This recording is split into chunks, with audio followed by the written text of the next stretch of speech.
আমাদের বাসার তিনজনই আমরা এত পছন্দ করি, বিশেষ করে আমার ছেলেকে তো এই মাছ অনেক খাওয়ানো হয়। এর মধ্যে যেহেতু কাটা থাকে না, সেহেতু বাচ্চাদের ক্ষেত্রেও অনেকটা সেফ। তো আমি আজকে মাছটা রান্না করব একদম আমার মনের মতো করে, পম্পানো মাছের তেল ঝাল।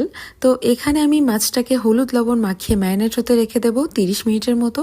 আর তারপর কড়াইতে দিয়ে দেবো পরিমাণ মতো তেল, তার মধ্যে দিয়ে দেবো হচ্ছে পেঁয়াজ রসুন দিয়ে একটু ভেজে নেব। আর ভেজে নেওয়ার সময় কিন্তু এর মধ্যে দিয়ে দিতে হবে পরিমাণ মতো লবণ। তারপর দিয়ে দেবো অন্যান্য মশলাগুলো, কোনটা কি পরিমাণে দিচ্ছি কমেন্ট বক্সে লিখে দেবো। তারপর সমস্ত মশলা দেওয়া হয়ে গেলে মশলাটাকে খুব ভালো মতো কষিয়ে নিতে হবে। আর তারপর এর মধ্যে দিয়ে দেবো হচ্ছে মাছের টুকরোগুলো। ম্যারিনেট করার পরে কিন্তু যদি আপনারা চান এটাকে ভেজে নিতে পারেন, কিন্তু আমি আর ভাজলাম না, যেহেতু মাছ ভাজলে কিন্তু এর সাথে আরো এক্সট্রা ক্যালোরি অ্যাড হয়। আর যেহেতু তেল ঝালে একটু বেশি তেল থাকে, তো সেজন্য আমি আর এক্সট্রা ক্যালোরি বাড়ালাম না। তো মাছটা দিয়ে খুব ভালো মতো নেড়ে চেড়ে ঢাকনা দিয়ে কষিয়ে নেব। আর যখন দেখবো যে উপরে এমন তেল ভাসছে, তখনই বুঝতে হবে মাছের তেল ঝালটা একদম রেডি।